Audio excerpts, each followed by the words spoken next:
रहा है हमारे साथ कांग्रेस की तरफ से विजय जी हैं।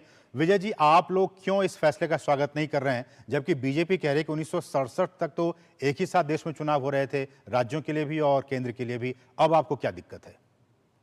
देखिए, सबसे बड़ी बात यह है कि भाजपा ने प्लानिंग कर ली है चांद पर मकान बनाने की, और किस तरह से वहां रहा जाएगा, किस तरह से खेती करनी है।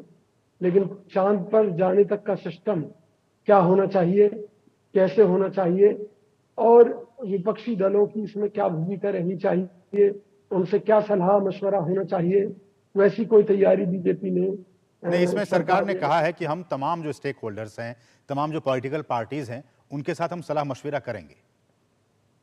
जब करेंगे उसके बाद ये बात करें, लेकिन फिलहाल जो ये निर्णय है आपकी आपत्ति ये क्या है? आपकी। किन चीजों को लेकर आपको क्या लगता है कि ये फैसला क्यों सही नहीं है?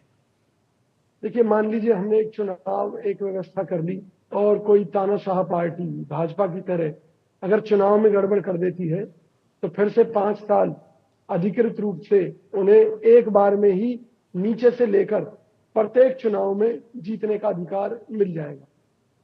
तो ये कहीं ना कहीं तानाशाही को बढ़ावा देगा कि एक बार बेईमानी करो, और चाहे फिर राज्य सरकार हो, चाहे चुनी हुई पंचायत सरकार हो, चाहे केंद्र की सरकार हो, सब में एक ही पार्टी की सरकार आ जाएगी।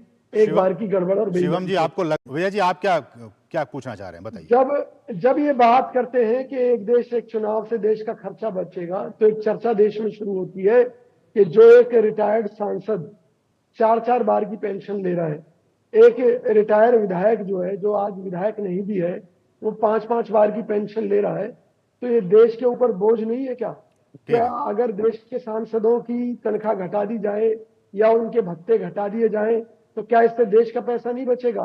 ये जो देश के सिस्टम को लूटने का ठेका भाजपा ने ले रखा है, और एक चुनाव के नाम पर ये दावा करते हैं कि जी इससे चुनावी खर्च बचेगा। अरे भाई, काहे को चलते हैं आपके मंत्री और सांसद बड़ी बड़ी चलिए, ठीक गाड़ियों है। में, बड़े बड़े काफिलों में? मैं घटा अब दीजिए उसे।